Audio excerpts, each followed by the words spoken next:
सोरेन की गिरफ्तारी से किसे फायदा? बात लोकसभा की 14 सीटों की है। झारखंड सीएम हेमंत सोरेन अब पूर्व सीएम हो चुके हैं। गिरफ्तारी के पहले ही उन्होंने अपने पद से त्याग पत्र दे दिया है। उन पर लगे भ्रष्टाचार के आरोप अपनी जगह हैं, ईडी की कार्रवाई अपनी जगह है, लेकिन इन सब के बीच समांतर झारखंड की राजनीति अपनी जगह है, क्योंकि असली खेल चुनावी राजनीति का ही है, जिसमें भाजपा और झामुमो के लिए सबसे अहम है वहाँ की 14 सीटें। पिछले चुनाव में भाजपा ने इसमें से 12 पर कब्जा जमा लिया, सिर्फ 2 सीटें नहीं मिल सकी थी। ये दोनों सीटें सोरेन की पार्टी झामुमो के पास है। अब आगामी चुनाव में बीजेपी के लिए एक एक सीट कीमती है, तो झामुमो के पास भी अपनी गिरफ्तारी को बुनाकर सीट बढ़ाने का मौका है। झारखंड की अपनी 12 जीती हुई और 2 हारी हुई सीटों के लिए भाजपा ईडी चोटी का जोर लगा देना चाहेगी, तो हेमंत सोरेन के लिए भी यह जीवन मरण का सवाल होगा। अब बीजेपी और झामुमो दोनों के लिए चुनाव में मुद्दा है। देखना यह है कि कौन अपनी बात जनता को किस तरह से समझा पाता है। बीजेपी के लिए पश्चिम बंगाल और बिहार में इंडिया अलायंस के नेताओं ने ही मेहरबानी कर दी थी। ऐसे में झारखंड में भाजपा ने अपनी तरफ से जोर लगा दिया। लगता है बीजेपी के पास भ्रष्टाचार तो मुद्दा होगा, पर अब हेमंत सोरेन के पास उन्हें प्रताड़ित करने का मुद्दा है। हेमंत सोरेन के खिलाफ जैसा एक्शन केंद्र सरकार ने लिया है,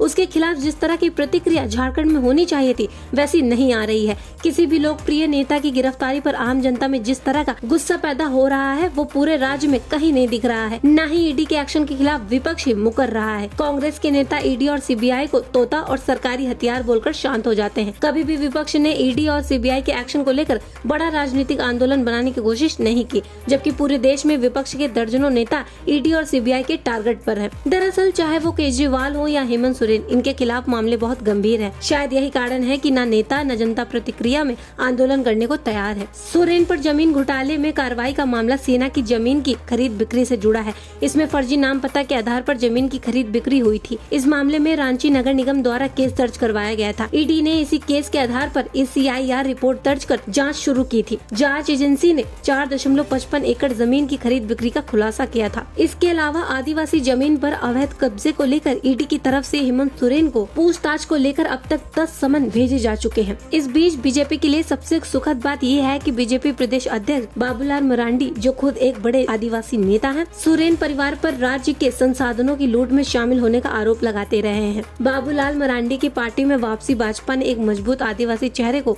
अपने साथ खड़ा कर लिया है। सबसे पहले विधानसभा में भाजपा विधायक के दल नेता बनाए गए बाबूलाल मरांडी ने ही हेमंत सोरेन और उनके परिवार के भ्रष्टाचार का मामला उठाया था। बाद में तत्कालीन मुख्यमंत्री रघुवर दास ने हेमंत सोरेन पर खान मंत्री रहते पत्थर खनन का पट्टा लेने का दस्तावेज सामने रखा था।